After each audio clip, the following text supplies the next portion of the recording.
কয়েকবার ভিডিওতে বলছি, আমি যেই কয়বার ভিডিও করতে আসি আসলে ভিডিও করতে আসলে বৃষ্টি আসে।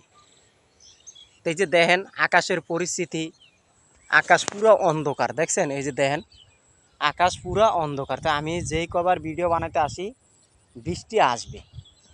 তো যাই হোক, আমার রাশিটা ভালো, আর এটা হলো আল্লাহ পাকের উসিলায়। তা আসলে আজকে আমি কথা বলবো যে আমরা যে কন্টেন্টটা বানাই কেউ স্কিপ করবেন না, আমার কথাটা একটু মনোযোগ দিয়ে শুনেন। আমরা যখন ফেসবুক বা ইউটিউবের কন্টেন্টটা বানাই তখন দেখা গেছে কি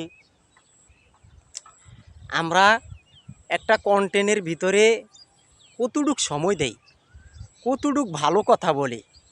এখন আপনি যদি সব সময় ভালো কন্টেন্ট তৈরি করতে চান, ভালো পরামর্শ দেন, এখন ফেসবুক বা ইউটিউবে আপনি কাজ করবেন, আপনার ভালো কন্টেন্ট তৈরি করতে হবে। আপনি যত সুন্দর ভালো কন্টেন্ট তৈরি করবেন আপনার ফেসবুকে দাম আছে। আপনি ভালো কন্টেন্ট তৈরি করতে পারবেন না, আপনার দাম নাই।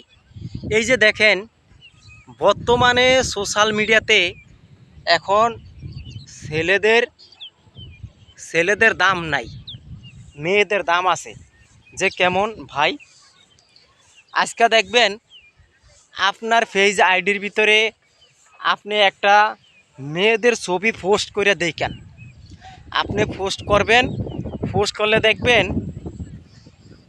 আপনার একটা পোস্ট আর মেয়েদের একটা পোস্ট করবেন, ছবি পোস্ট করে দেখবেন আপনার ছবির ভিতরে পোস্ট মানে কমেন্ট আইছে কতগুলা, লাইক আইছে কমেন্ট কতগুলা, আর মেয়েটার লাইক আইছে কতগুলা, কমেন্ট আইছে কতগুলা। তাহলে বুঝবেন আসলে ভাই বর্তমান কি জানেন, ফেসবুকে এখন সোশ্যাল মিডিয়াতে মেয়েদের কন্টেন্টগুলা ভালোবাসে বেশি ছেলেরা, এটা বাস্তব। তো এই জন্য ভাই আমি কথাটা বলি যে আসলে আমরা ছেলেরা যদি কোনো গুরুত্বপূর্ণ কথা বলি তাইলে আমাদের কোনো দাম নাই, আর একটা মেয়ে মানুষ যদি কন্টেন্ট তৈরি করে তাহলে তার আসলে কোনো দাম আছে, আমাদের কোনো দাম নাই। তা আসলে ভিডিওটা সবাই ধাক্কা দিবেন না, স্কিপ করবেন না, কথাটা মনোযোগ দিয়ে শুনেন। তা আসলে এই সোশ্যাল মিডিয়াতে মেয়েদের দাম আছে, ছেলেদের কোনো দাম নাই। আজকে বাস্তব কথাটা আমি তুলে ধরছি। এই জন্য আমি বলি আসলে ভাই আমরা ছেলেরা সাপোর্ট করতে চাই না, শুধু খালি মেয়েদেরকে সাপোর্ট করতে চাই।